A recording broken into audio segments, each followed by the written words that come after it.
Okay, we continue in the Mesilas Yesharim with the commentary of the Bilvavi Mishkan Evne. At the very bottom line on page Ayin Zayin, we're describing the words of the Mesilas Yesharim that says that once it becomes made clear and true to a person the need of Tamimus Ha'avoda, the wholesomeness of his service to Hashem, V'chovas Tarasa V'nikyona, and the obligation to do it in purity and in cleanliness. So we continue at the very bottom of Ayin Zayin. Lefisa, based on what was said, Novo Venisho, let's bring a question. Eich metaher adam es libo, how does a person purify his heart? So he says on the top of Ayin Ches, Taharas Halev it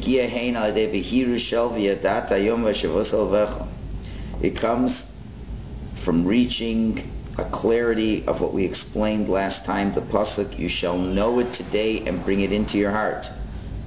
Meaning to say, from the power of knowledge, and through a lot of thought and deep reflection of what this means, he will bring it into his heart. And this is what we mean of purity of heart.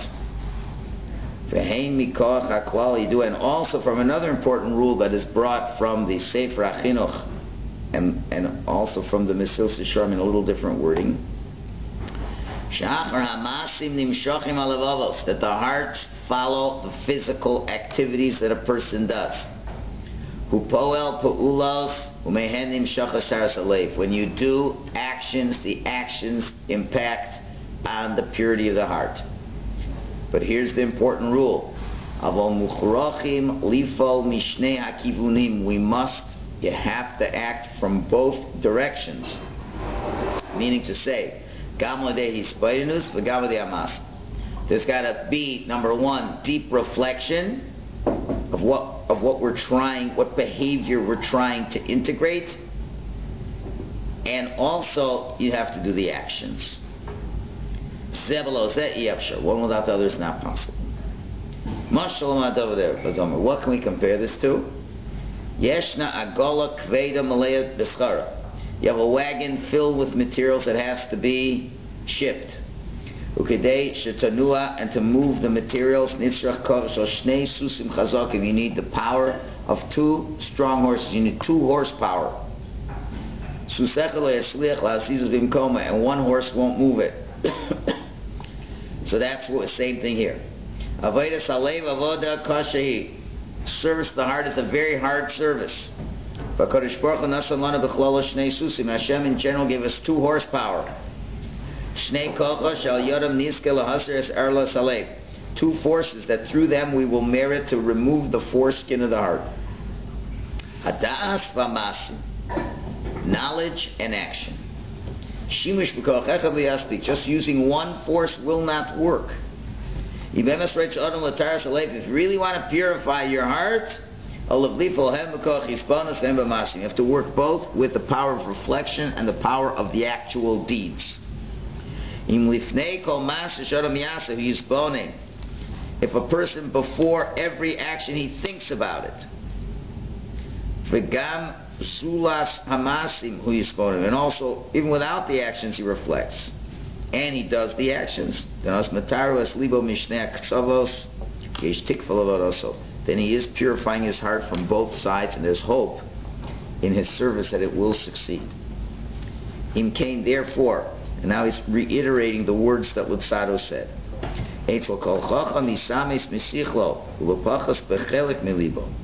So after it's become made true to every Chacham in his intellect, and at least in part of his heart, then you need wholesomeness of service. These are the words of the Mesilas Yesharim. And also there's an obligation to have them be holy and clean. Explains. Tmimus avoda. What does Lutzado mean when he says the word tmimus avoda, wholesomeness in service? Hakavana shavoda tiyasa imdeya nechona v'imtvisa nechona shalev. It means your service is done with a correct knowledge and a correct grasp of the heart. Tamim, wholesomeness, from a lashon shalem, from completeness. Kasher adam pal pa'ula im lev tahor v'moach yashar. When a person does an action with a pure heart and a straight mind, in other words, you're doing exactly what you know you're supposed to do 100%. Soy pa'ula tmima. That is a wholesome action, and with your heart in it as well. Kasher adam pal pa'ula imach bli lev. Oh, im lev tahor avol chaser lo hadas hanachana chas b'pnimis avoda. If a person does something with your mind but without the heart, or with the heart but without the mind, you're missing the proper action. It's not tmimus avoda. So you've got to know what it is that you've got to do, and you've got to feel it before you do it.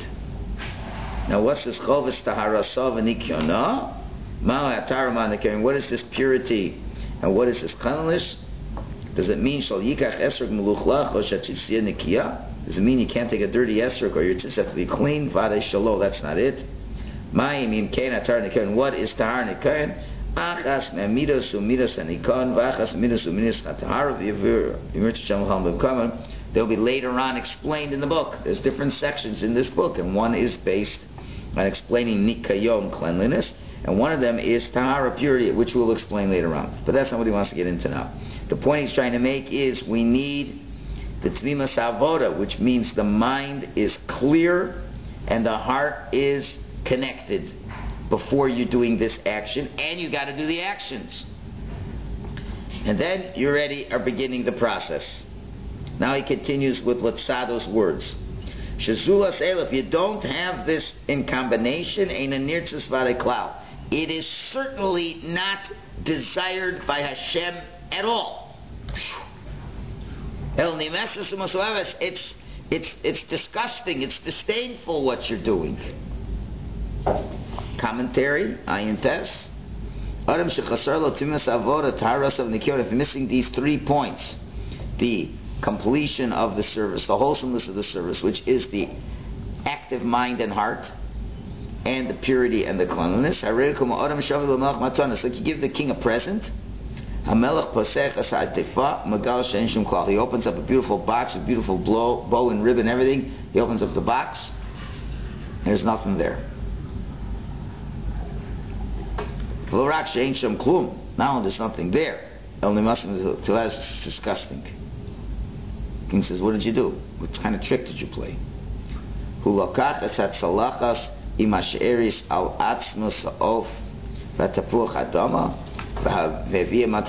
takes the plate with all the side dishes, the chicken, the potato, we have the whole meal, and and you're bringing a present to a king. In other words, I guess what he means to say is he takes away from it. There must be a typo or something. The leftovers. He brings the plate with the leftover chicken. You give a king a meal of somebody's leftovers. You go to a wedding, when you see a plate with the leftovers, the bones, a little bit of skins, the potato. Now you bring this to the king. It's a disgusting thing. That's what Lutzado is saying. It's very strong words. Nimes Mesilas. It means you could be doing mitzvahs and you're not thinking about them, your heart isn't into them. It's disgusting. Why? The Lutzado continues. A quote from Divrei Hayamim. Ki chol levavos doreish Hashem v'chol yetzer machshavos umevin, because Hashem seeks out all the hearts. He searches out what was on your heart when you were doing this. What was the formulation of the thoughts? He understands them. He knows what you're thinking. He knows what you're feeling. You do a mitzvah without any thought, without any feeling, it's leftovers. It's disgusting before Hashem. That's very strong words. HaKadosh Baruch Hu dorish leiv v'dorish machshava. Hashem requires both the heart and the mind. That's what the pasuk says. Ki chol levavos dorish Hashem zu avodas haleiv v'chol yetzer machshavos u'evim zu avodas hamachshavos sichlis. The two halves of the pasuk say about the heart and the mind. Kikamar, as we said, Havodat Tmima, what is wholesome service? That's the combination of the mind, the thinking, and the feeling in the heart. That's what Hashem's avoda that He requires from you is. So two principal parts besides the actions. A person can serve Hashem his whole life. But when you come to the heavenly court, they're going to put the pasuk on you, apply the pasuk that says, Lo si karasa Yaakov, but not to me you called Yaakov. Ki yagata bi Yisrael, did you really work for me, Yisrael? Kavanas atvarim, bikash mimcha Aleph, I asked from you A, v'veisa beis, and you brought for me B. That's not what I asked for. I asked you for your heart and your mind, and what did you give me? You didn't give me your heart, you didn't give me your mind. A person does actions all his life. Tefillah, mitzvahs, masim, tov, mishar, kol min demetiv. He davens, he does mitzvahs, he does good deeds, does lots of good stuff. He's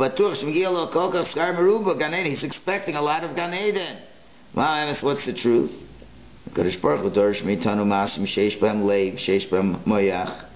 Hashem requests from us actions that have heart and mind. Without these two things, it's almost worth nothing. Let's make another an example. The mother asks from her son, please get me a cup of water. The kid brings a cup without water, and he defends himself and says, you asked for water. Well, you can't have water without a cup, so I brought you the cup. So the mother says, it's true. I asked for you water with a cup, not a cup without water. A cup without water, what can I drink? There's nothing there. Same thing. Hashem asks from us actions with a pure heart and mind. Hamachshava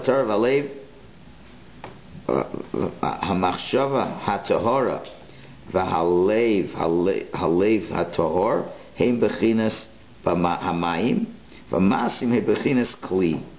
Says the good heart and the good mind, that's like the water, and the actions are like the utensil.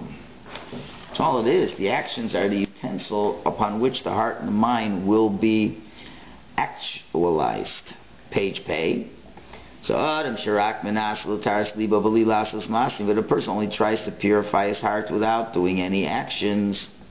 So Machti Be'etzem Asatar, he's missed the goal, he's missed the target. Marshal Madovro can compare that to Adam Over Baruch Over Yehudi Shnifza Kasher Betuuna Drachim Betuna Shram Lasham Natalmos. Person walks by and sees a person got in an accident and he could be dying. So what does he do? He stands over the person for a half an hour thinking about what can I do to save his life. But he doesn't do anything. Okay, now after half an hour I decided what to do. But the Chaver Kedisha interrupted him and said, don't bother, he's already dead. Yeah, you're thinking a lot about it, that's good. But what did you do? Nothing. It doesn't help. So if you don't do anything, at the end of the day it's worthless. Thought alone doesn't help. But on the other hand, but the actions alone also isn't enough. The main thing is the main thing is the proper actions with the proper kavana, with the proper purity of heart. So again, have another understanding of what it means to do something without your heart and without your mind. Let's figure a guy who works very hard to make a living. At the end of the month, he gets his check. He starts to buy things that he needs for his home. Instead of buying food,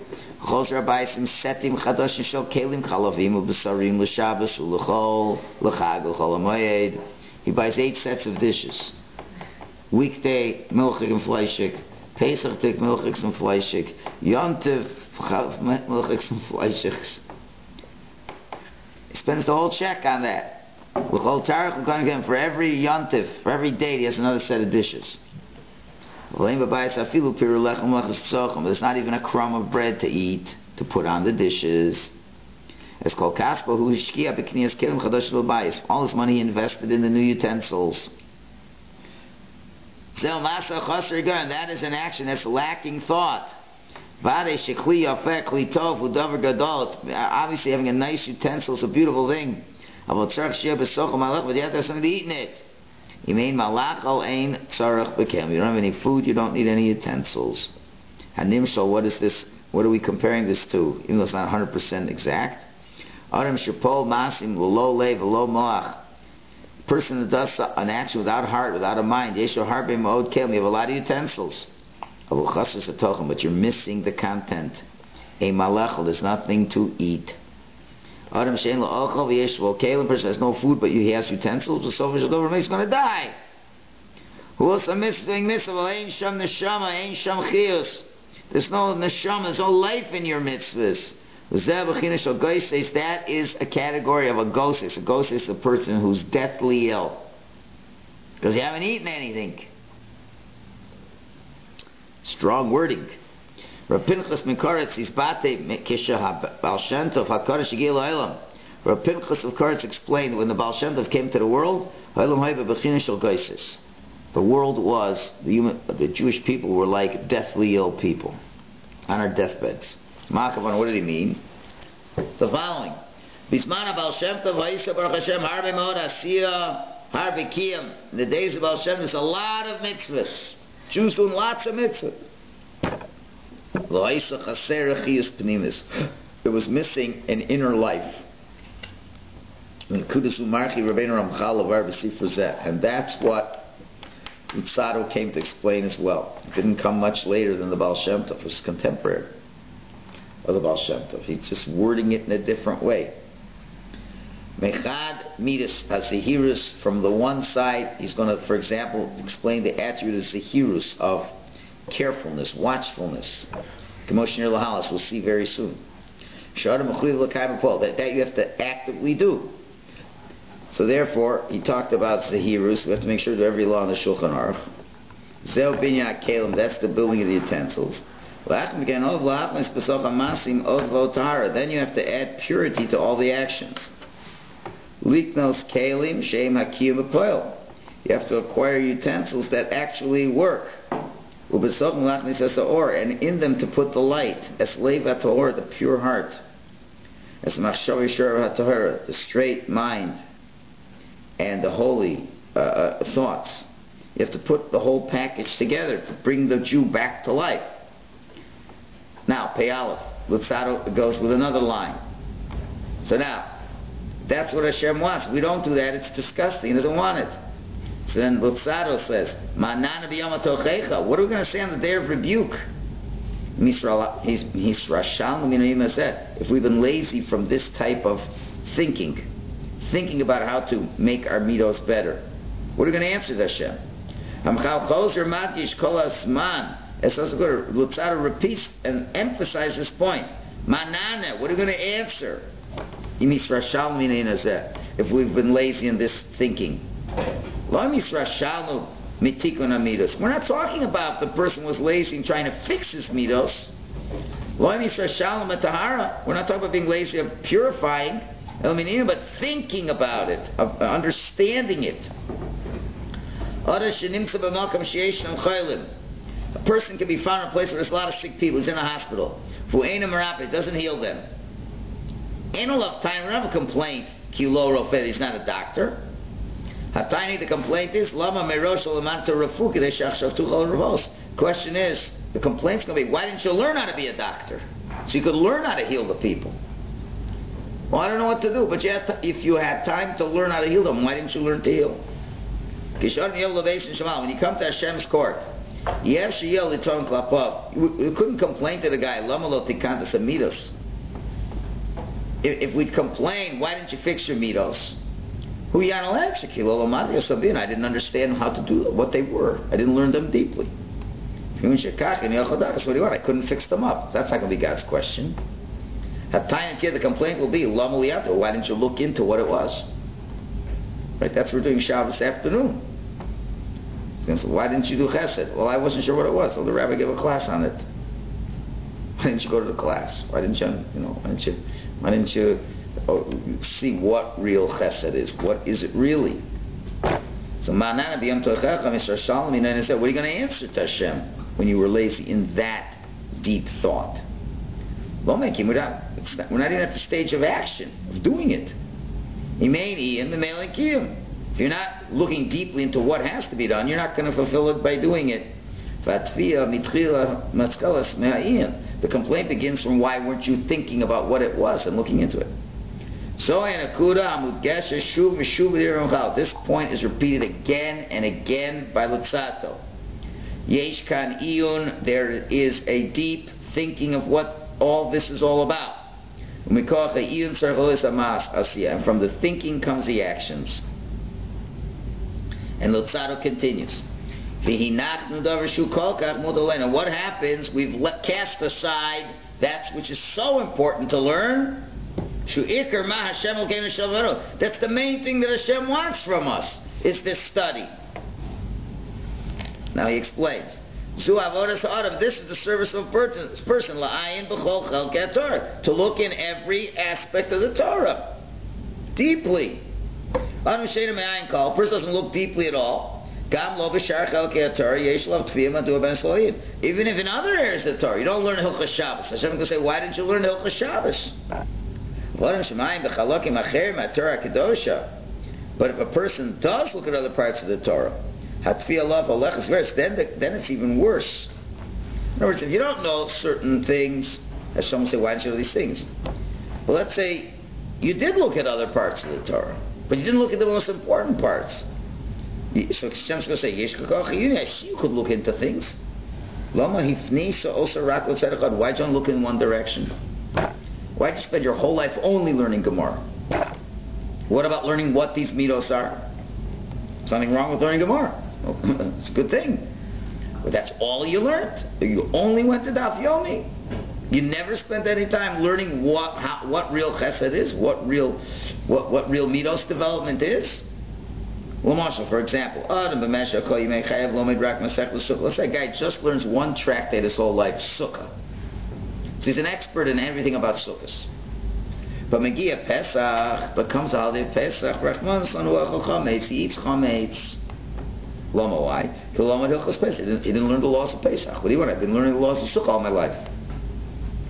Then he eats, and Yehudi said, the Jew will defend himself. So, honest, it was an accident.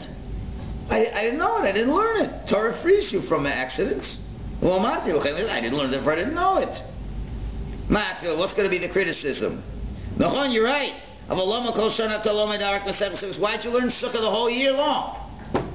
What were you learning Sukkah before Pesach?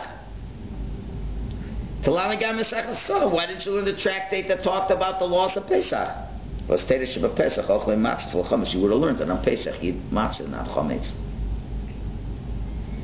So here, but of course, what's the Yetzer going to do? Yeah, but there's a lot of Talmud to learn. I'm not learning the same Sukkah. You're right, but you're just learning Talmud. That's what happened to Midos. A person who invests all this time in learning one topic, then there's a criticism on the fellow. How come? Hashem obviously give you a mind because you can go through the entire Talmud. He even give you the ability to perseverance to learn. Page so why'd you focus all your in-depth learning on one area? Why didn't you clear out part of your time to focus into learning these topics, clearly the ones that you needed to learn? And Lutzato continues relentlessly.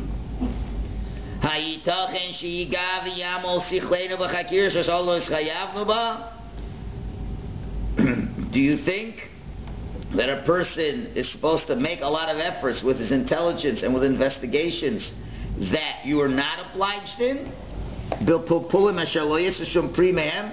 With in-depth learning that no fruits will come out of? And laws that aren't applicable to us? But that which we are certainly obliged to our Creator, a great debt. We're going to just leave it to habit. We're going to leave it for robotic observance. That we're going to leave. Right? Chakiris, what does he mean by chakiris ashalo and schayavno? What does he mean by investigations that we're not obliged? What does lutzado mean? Klor mean to say. There's a lot of times you look, you can investigate, but it doesn't come out to any real halach at the end of the day. Let's say the case the Gemara in Sanhedrin talks about. We know one of the mitzvahs of the Torah is a ben sorim or a child who doesn't listen to his parents. Okay, it's a part of the Torah. It's in Parshas Kisei. Say there are halachas of it. There's a whole chapter in the Talmud dealing with those laws. Fine, but the Gemara says it never happened, it'll never come. It's one of those laws. So why do we do it? Darsh and kibbutz schar. Learn and you get rewarded to it. You get a reward for knowing part of God's Torah. It's also part of God's Torah. It's also important to know. Now, let's say a person now has a shaila in a question of meat and milk. Something you really need to know. And also a question of a law of the child doesn't listen to a parent. Okay, you're not sure about a law in this area, a law in this area. Which should he learn first? Should he learn the Rambam in Hilchas Yontif or the Rambam in Hilchas Ben Sorer or Moreh? Which should you learn first? Obviously, you want Rambam Hilchas Yontif because you're going to have Yontif. The Ben Sorer Moreh, the Gemara says never happened, never will happen.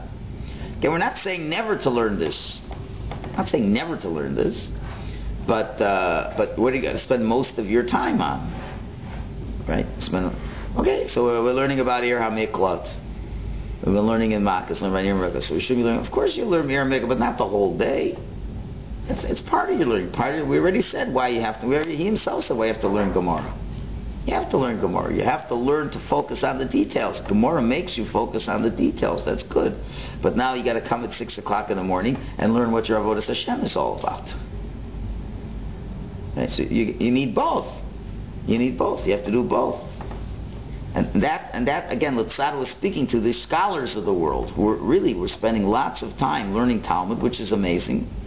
You don't have to spend hours and hours learning about Midas development, but every day you got to spend a little bit of time. Right? So there's a special law, for example. It's a law brought in the Shulchan Aruch. 30 days before Yontif, you start learning the laws of the Yontif. And the rabbis bring this. There is a practical halachic application of that. For example, let's say 2 students come to ask a rabbi a question that they didn't answer in halacha. So let's say it's a week before Pesach, the rabbi gets 2 emails. The first email is, what do I do regarding koshering my utensils for Pesach? Another one says, what do I do in terms of building my sukkah? And the rabbi's only got time to answer one shaila. Who gets precedence? You answer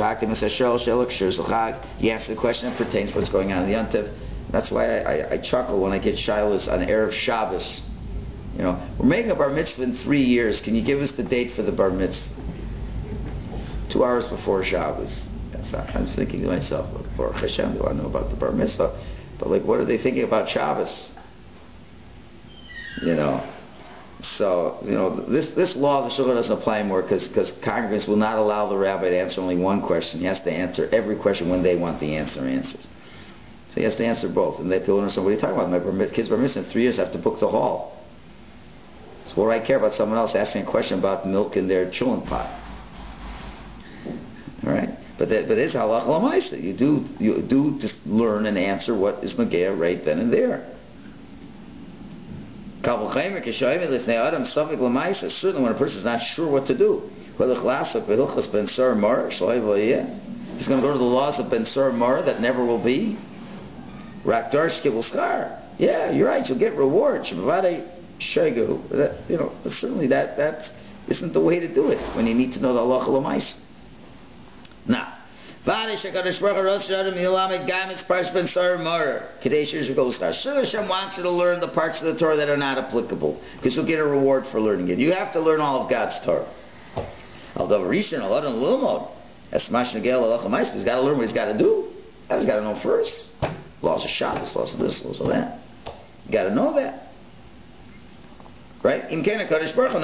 So God gave you a brain. Gave you the ability to look deeply, to figure things out. So what's the first thing God wants from us? Look into the things that are more practical, that are practical bearing in your life. Let's say a guy has a part of think, and what is he thinking about? He's learning the section of the Talmud that's kachim. 1/6 of the Talmud deals with all the laws of the sacrifices. Okay. You've got thousands of young men in Yerushalayim learning the laws of kachim all day long. Right? Today, you go to Yerushalayim, there's a number of yeshivas, all they learn. Morty went to that yeshiva, one of those yeshivas, for 7-8 months.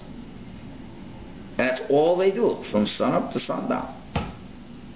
And there's a token 15-minute Musar Seder that you can miss or not miss. Okay? Kivin Shesov Kosov. Now, of course, the Chofetz Chaim himself said, if you believe in Mashiach, you're going to learn this. Right, okay. There's nothing wrong. Part of your scheduled learning is to learn this part of the Talmud. That's important. No question about it. But the problem is, Kivin Shesov Kosov Leveno Ein Lo Kiyom Beis Hamikdash. We don't have a Beis Hamikdash nowadays. We hope Hashem should build a base. We will have the korbanos. We need to have some people who know how to bring the korbanos. But the first thing we got to know what to do before Mashiach comes. To be a mensch, to be an Eved Hashem. That you need to know right now. If at the end of the day Mashiach comes in a couple of weeks, and Hashem says, how come you didn't know Kashas? I was trying to understand Lutzado. I couldn't get past Lutzado. I couldn't. I finally, after I was able to do one mitzvah with my heart and with my soul, and I couldn't get to Kachim yet.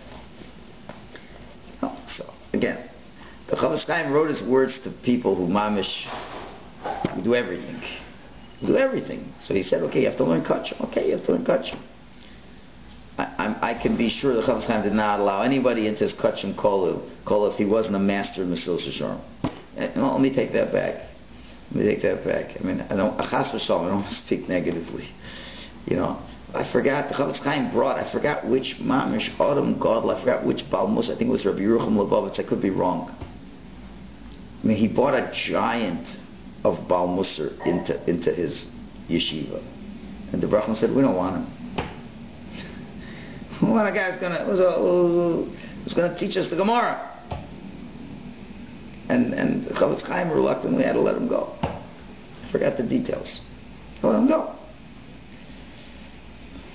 You ask questions. It's not for me to judge.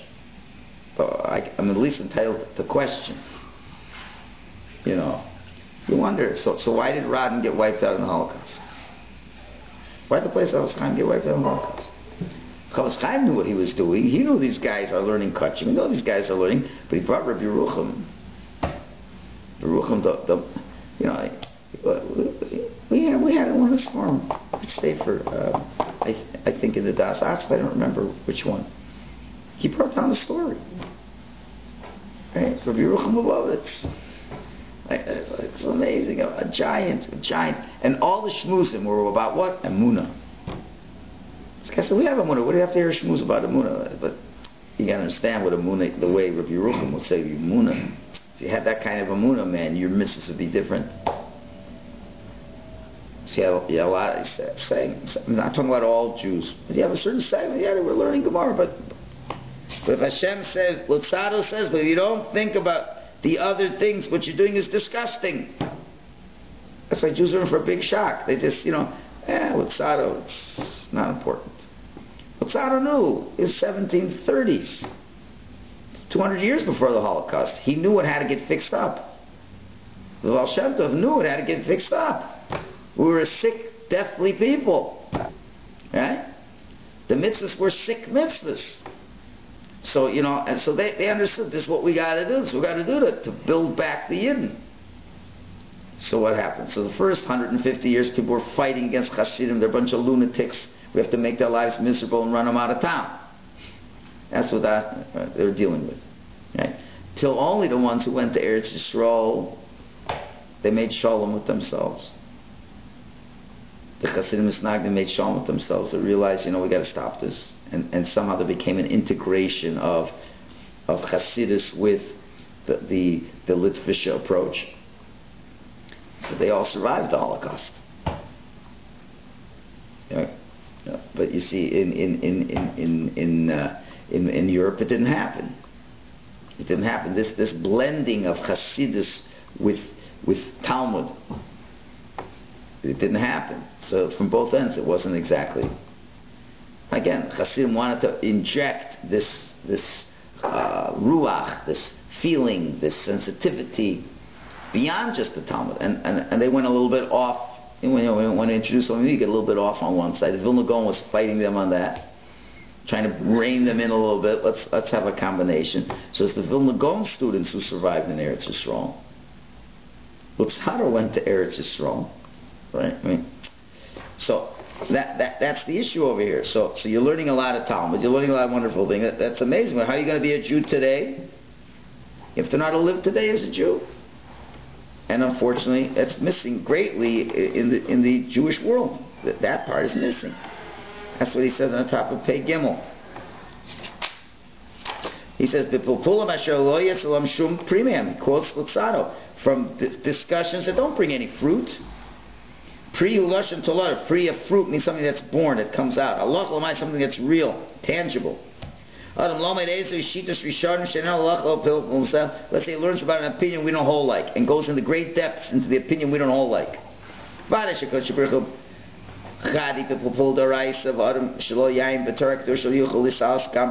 Certainly Hashem enjoys the pilpul, that going in depths into Torah, and a person never looks deeply into Torah, he's never going to grow in his avodas Hashem. As the rabbi said, V'lamar it's a chassid. A guy who's ignorant will never be righteous, pious. Mishi a person only works on his service to Hashem. And what if you don't? What if you're ignorant? And I feel it's not good enough to learn Lutzada all day long and not to learn Gemara either.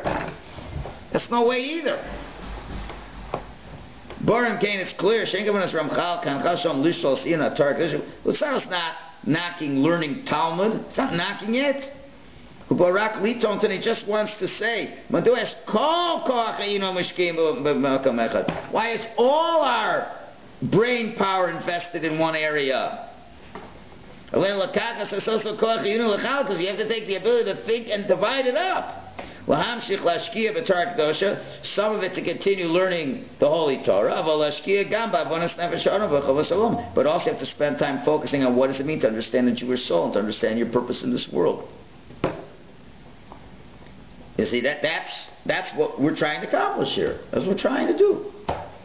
I don't know. You tell me other shuls that are spending a good portion on trying to learn Gemara, trying to learn Rambam, and also trying to learn this stuff. That's what we're trying to do. Other places, I appreciate this minimal time. What do you want? A ball boss is only an hour to learn. An hour and a half to learn. What am I going to learn in an hour and a half rate? Problem is, that's the biggest problem. If you only got an hour and a half to learn, forget it. There's not enough time to do anything properly. That is the biggest problem. And that's why the first thing he talks about is the Zahirus. You have to be watchfulness. You have to look at our presuppositions and see that our presuppositions are totally wrong. And once you begin to see that, then you'll be able to make some changes. Okay? So any Baal Bus who says, well, I'm spending an hour a day, I'm amazing. You're so far away from amazing, it's pathetic. You don't even understand it. At least say, Nebuch, I wish I could learn more. I'm telling you, but the Yetzer, life is tough. You got to work. You got to pay the bills, because of course you'll never make a parnas if you don't work 80 hours a week. That's for sure. You can't rely on miracles. So people aren't spending enough time. So either the guy, okay, I do the daf, I do daf yomi, I know how to learn Gemara. No, how's your avodas Hashem? It's nowhere. But the guy's learning avodas Hashem, but he's ignorant in Talmud. You got to work avodah. You got to invest more time. That really is the bottom line, and it's not an easy thing. Yes. Is the Ramchal at all referring learn secular studies as well, or he's not even into the secular studies. That's for sure. That's again, you can't look at people like Luzzatto knew secular studies, but you talk about his mind. Talk about his mind. Talk about a mind that's a genius mind. Don't make a big mistake. Yeah, there were great rabbis who learned secular stuff, but you don't understand. These guys, they learn Torah all day long, and what they would learn in 1 hour would take you a week. We can't compare ourselves to geniuses. Geniuses, they're learning Kol Torah Kula, and on the side, biology. On the side, when they go to the bathroom, they learn biology. Pick up a biology book, run through it in one night, they know the whole biology. You're talking about geniuses, unbelievable geniuses with photographic memories. We're not in that league. Right? One last point. And laws that don't apply to us. Let's say a Jew who's not from the Messianic, he's not a descendant of King David, or he's not a Levi. He learns the laws of a Kohen and a Melech. Even though there are practical applications of Allah Atzma and Shaykh or something, but he doesn't have any. He's not a Levi. What does he have to learn the laws of?